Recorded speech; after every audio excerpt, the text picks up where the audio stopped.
It was a beautiful sunny morning many years ago. If you want the exact date, I can definitely find it somewhere in my medical notes, in my logbook, which I was completing at that moment in time. It was a beautiful morning when the sun was shining and when the sky was clear. One would say a normal day, a normal, beautiful morning day in Africa.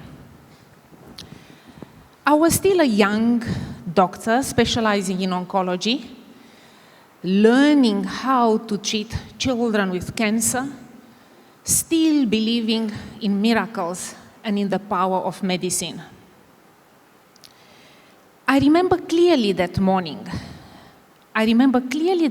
as I was entering the long, white, cold corridors of the hospital where I was working at that moment in time in Cape Town, in South Africa. That morning will stay with me for a very long time, if not forever. Sadly enough, it was that morning when I had to admit to me as a young doctor, to us as doctors, that medicine has failed us and has failed us in treating children or finding the cure for children with cancer. It was the same beautiful morning without any cloud, with a bright, shining sun, the morning when I had to go and to sit and to talk to a child, to an old enough child, that we have reached the end of the road for her. The end of the road for smiles, for wishes, for dreams, for the future. And for those who might know me, might remember that I'm not someone who will give up hope easily or accept defeat. I remember clearly that morning, as I had no words, that I was breathing fast and I was sweating with no apparent reason. I knew I was overwhelmed by emotions, and that time was not any other time. I arrived early at the hospital, earlier than usual, and I was tossing on my chair, looking through the glass door to my patient. A 16-year-old girl, tiny girl, curled up in her bed, a girl who used to have long hair, big brown eyes, soft and gentle smiles. A 16-year-old girl, Natasha, who was fighting for years, for too many years, a disease called lymphoma, a disease which was now on the way to conquer the battle between the two of them. I have been treating Natasha for a number of years, and I have been using different types of protocols and different types and different options of treatment. Natasha was, in a way, one of my other daughter for me as the time passed, as I got to know her better and got closer to her. That day was the day which marked my profession in a very deep way. It was the morning when I had to go and to confess to her that we have reached the end of the road.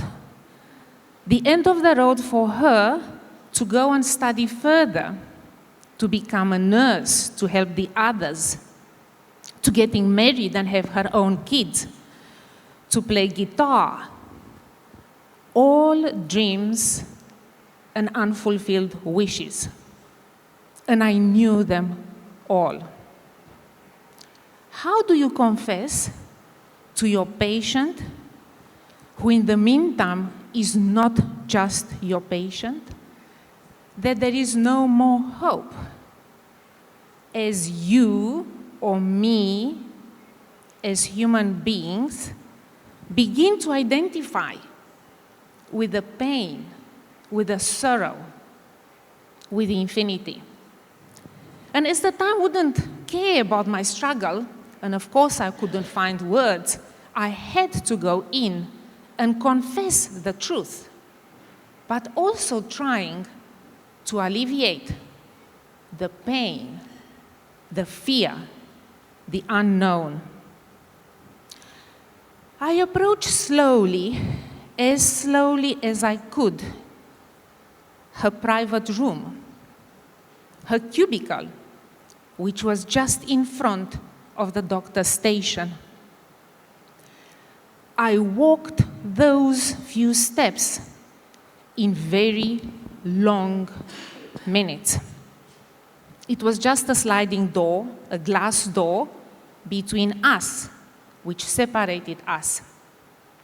She could see me, and she turned.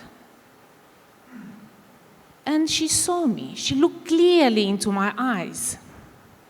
Her face lightened up, and she smiled openly. The joy of life was all over her face. I smiled too, or maybe just grimaced it, as I pushed the sliding door. It was just no return.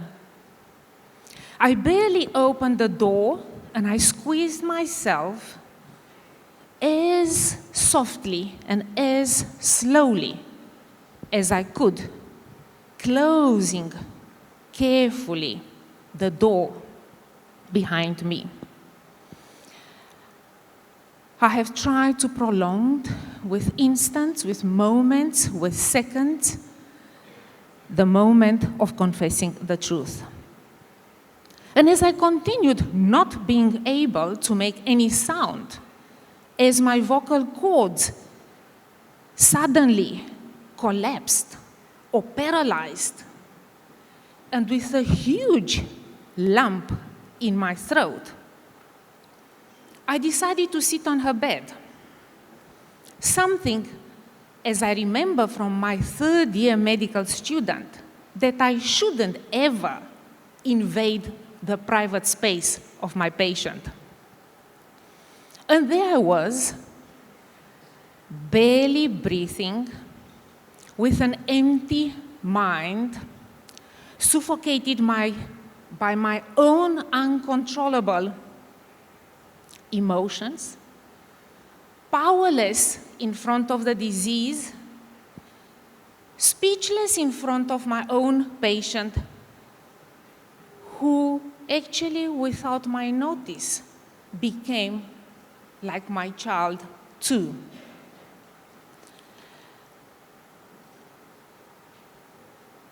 Then, the unexpected happened. Natasha took my hand,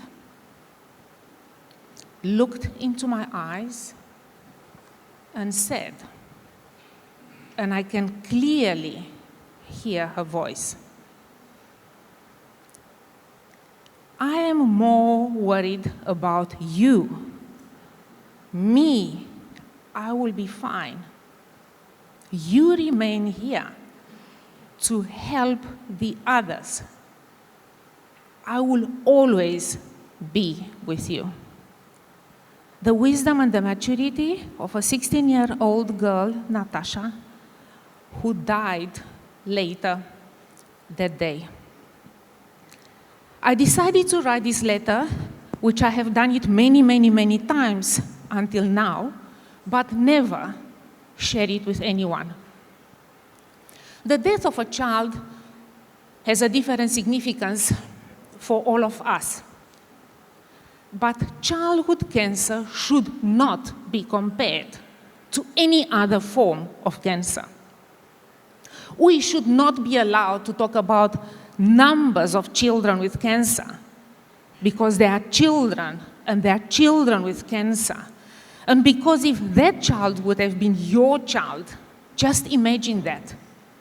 Something not imaginable.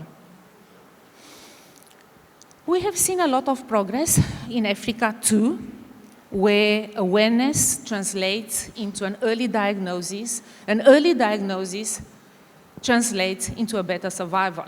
We made progress, but we are still not where we would like to be. For some, might be enough time, but not for Natasha.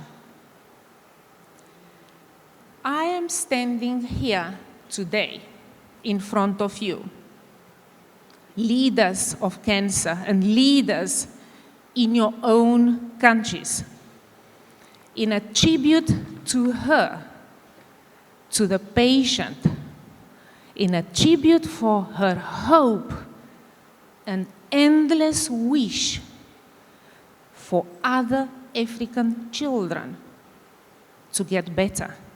All other children. And perhaps it is not a coincidence that today in Paris, it is a beautiful sunny day, a beautiful sunny morning, which is promising to bring the dream to reality. Thank you.